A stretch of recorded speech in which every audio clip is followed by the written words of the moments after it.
My girlfriend said, "I need access to your bank account for emergencies." I said, "Of course." I added her as a user to an account I'd opened with $7. Her face when she checked the balance at brunch. Original post: I, 32 male, have been with Miranda, 29, for about 14 months. Things started great. She was charming, beautiful, worked as a lifestyle consultant. Still not sure what that actually means. We moved in together after 8 months, which in retrospect was way too fast. The red flags started small. She'd forget her wallet when we went out. Her card would mysteriously decline at expensive restaurants. She'd need to borrow $200 here, $300 there for unexpected expenses. Always promised to pay back, never did. About 3 weeks ago, we were having dinner and she drops this on me. "Miranda, babe, I've been thinking, we're basically like a married couple now, right?" "I guess so, yeah." "So I should have access to your bank account, you know, for emergencies." I nearly choked on my pasta. "Emergencies?" "Miranda, yeah, like what if something happens to you? Or what if I need to pay for something important when you're not around?" "You have your own bank account," she rolled her eyes. "That's not the point. Couples share everything. It's about trust." Here's the thing, I make decent money as a software developer, about $85K a year. Not rich, but comfortable. Miranda's lifestyle consulting brings in maybe $1,500 a month when she actually has clients. Me, let me think about it. Think about it? Wow. After everything I've done for this relationship, you need to think about trusting me? The guilt trip was Olympic level.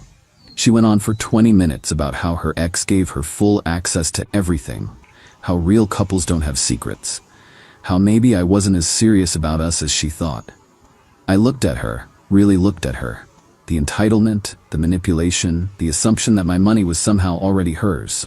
Me, "You're absolutely right, I'm sorry." Her face lit up. "Really?" "Yeah. True couples share everything. I'll add you to my account tomorrow." She literally squealed and kissed me. "I knew you'd come around. This is why I love you." That night I opened a new checking account online, deposited $7. The minimum to avoid fees was $5, so I splurged. Update 1. The next morning, I told Miranda I had to go to the bank in person to add her since she wasn't married to me. Total lie, but she bought it. Went to the bank, added her as an authorized user on my brand new $7 account. Got her a debit card and everything. The banker's face when I explained what I was doing was priceless. Dude actually fist bumped me on my way out.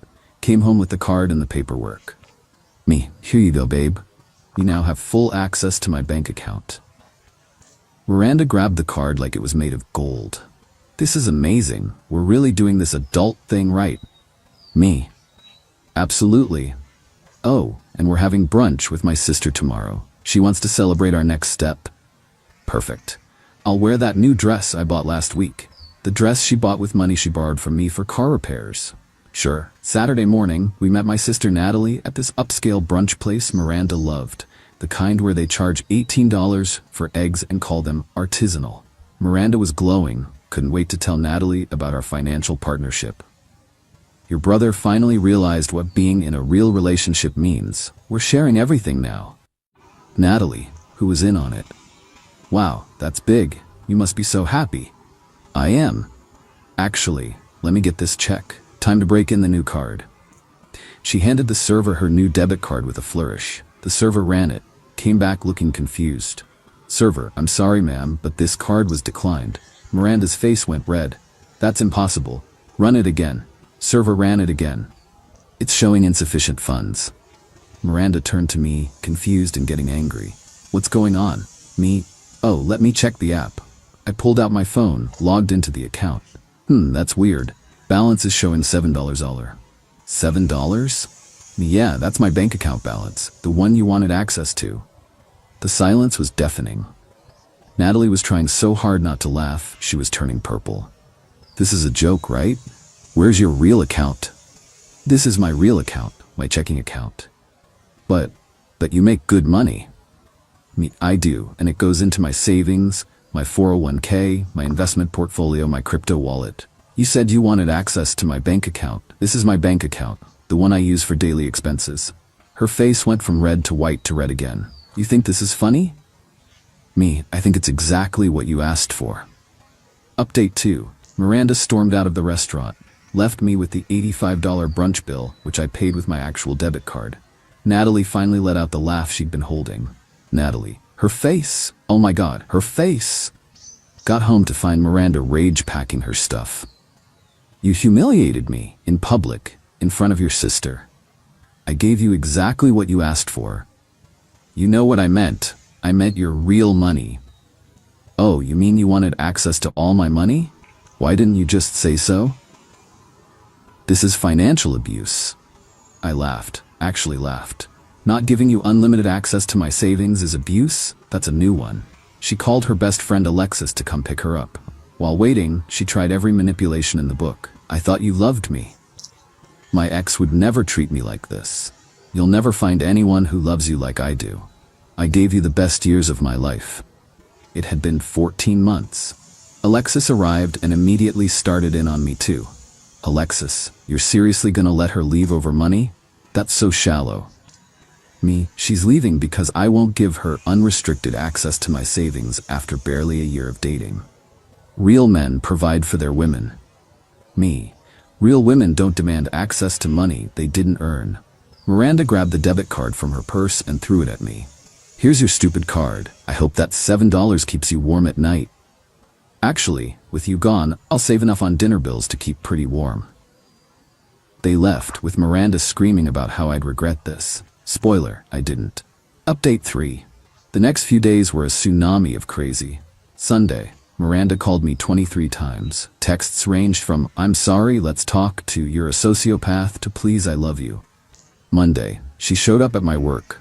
Security wouldn't let her in. Badge access buildings are great. She stood outside for 2 hours holding a sign that said, Real Men Share. My coworkers thought it was hilarious. Someone took a picture that became a meme on our Slack. Tuesday, I get a Venmo request from her for $3,847. The description, for emotional labor and household contributions. I declined and countered with a request for $4,200 for 14 months of dinners, loans, and therapy I'll need after this relationship. She declined. Wednesday, her mom called. This woman I'd met exactly twice starts lecturing me about doing right by her daughter. Her mom, Miranda tells me you're withholding financial support. Me, we're not married, we don't have kids, she's not entitled to my money. Her mom, she moved in with you, she gave up opportunities for you. Me, what opportunities? She works 10 hours a week. Her mom, she's an entrepreneur, you should be supporting her dreams. Her dream appears to be accessing my bank account. She hung up. Thursday, the nuclear option. Miranda sent a group text to all our mutual friends with screenshots of our texts, but edited to make it look like I'd promised to support her financially and then reneged. What she didn't realize? I'd been screenshotting everything too, including her original texts demanding access to my account, to buy whatever I want without asking, and because Alexis's boyfriend gives her his credit card. I replied all with the full conversation. The group chat exploded. Our friend Derek, LMAO, Miranda, you really thought you could edit receipts? Another friend, girl, you've been dating for a year and wanted full access to his accounts? The group chat died after that. Friday, I came home to find some of my stuff on the lawn. Nothing valuable, old t-shirts, a broken Xbox controller, some DVDs, but she'd clearly still had a key. Called a locksmith immediately. While he was changing the locks, I noticed something. My spare bedroom looked off. Opened the closet, she'd taken my Nintendo Switch, my iPad, and about $300 in cash I kept in my dresser for emergencies. I texted her, I have security cameras, return my stuff in 24 hours or I file a police report. I don't know what you're talking about. The cameras that sync to the cloud say otherwise. I didn't have cameras. But she didn't know that. Update 4 Saturday morning, my stuff appeared on my doorstep. Along with a note. You're a disgusting person who doesn't understand love. Those things were basically mine anyway, since I lived there. I hope you're happy with your $7 and your lonely life. P.S. I was sleeping with Brian for the last 2 months anyway. Brian was her client. The one who always needed evening consultations.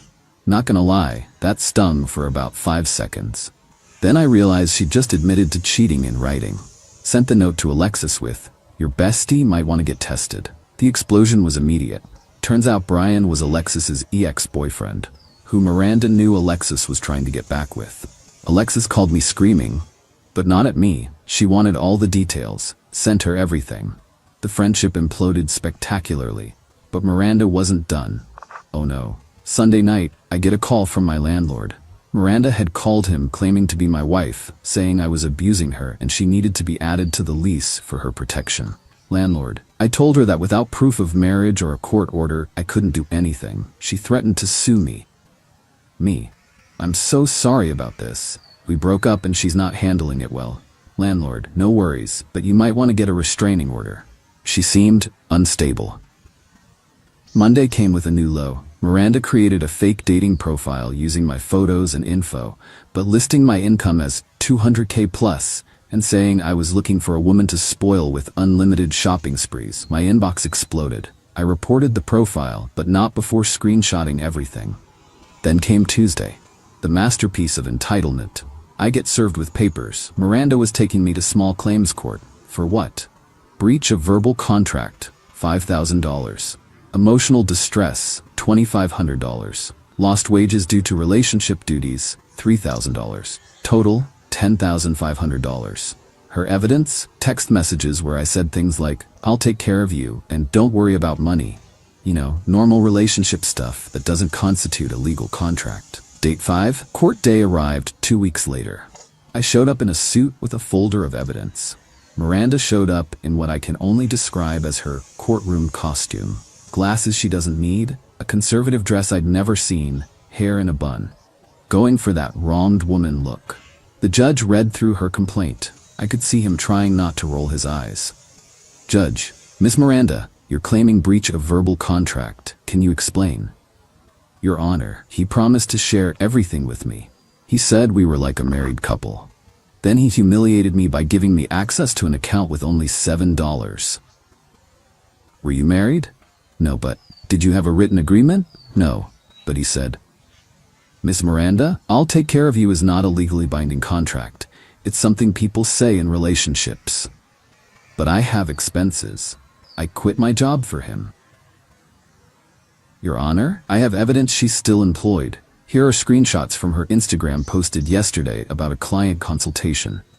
The judge looked at the screenshots, then at Miranda. You said you quit your job?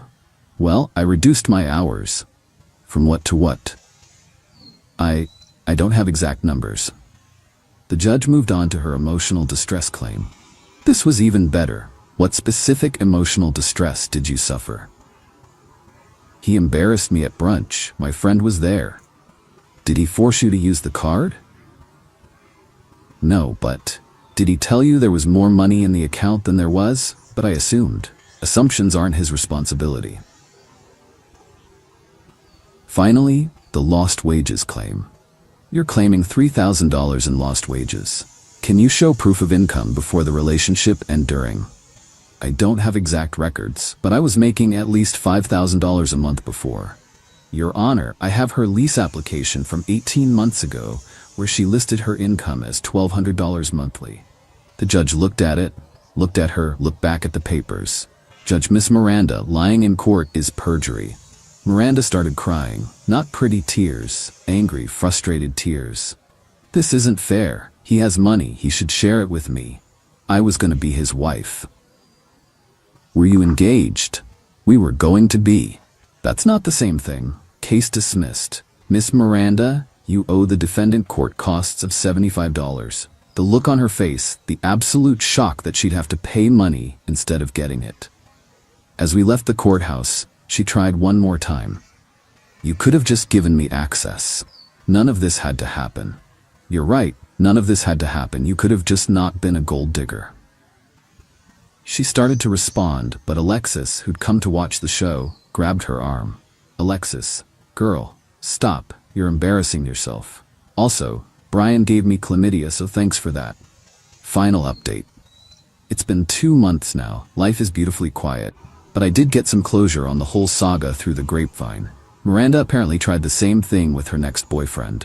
Demanded access to his accounts after 3 weeks of dating. He laughed in her face and blocked her immediately. Word got around her social circle. She's become somewhat of a cautionary tale. Her lifestyle consulting business tanked after Alexis told everyone about the Brian situation. Turns out sleeping with your best friend's ex, who's also a client, isn't great for word-of-mouth marketing. Last I heard, she'd moved back in with her mom and was working retail. Her mom called me once more, trying to guilt me into helping Miranda get back on her feet. She's an adult. She can get herself on her feet. Her mom, you ruined her life. She ruined her own life by assuming she was entitled to money she didn't earn. She loved you. She loved my bank account. There's a difference. Haven't heard from them since. The $7 account, I keep it open. Added a few bucks here and there. It's up to $23 now. I call it my gold digger detection account. Already came in handy when a woman I went on 3 dates with started hinting about financial transparency in relationships. Showed her the account. Told her the whole story. She laughed and said, $7? That's all? My ex did the same thing, but with $2. We're still dating. She pays for her own meals. It's refreshing. To everyone who messaged asking why I didn't just say no to Miranda initially. I could have, but then I wouldn't have proof of what she was really after. The $7 account exposed her true intentions better than any conversation could have. Was it petty? Absolutely. Was it worth it? Absolutely. The best part? I ran into her friend Derek last week. He told me Miranda still tells people I'm financially abusive for not sharing my money with her. The same people then Google what financial abuse actually is and realize she's full of it. My sister Natalie framed the screenshot of Miranda's face when the card declined. It's hanging in her bathroom. She calls it modern art. Life lesson. When someone shows you they're only interested in your money, believe them. And maybe give them access to exactly $7 just to watch their reaction. Edit. Since everyone's asking, yes, the $7 is still there.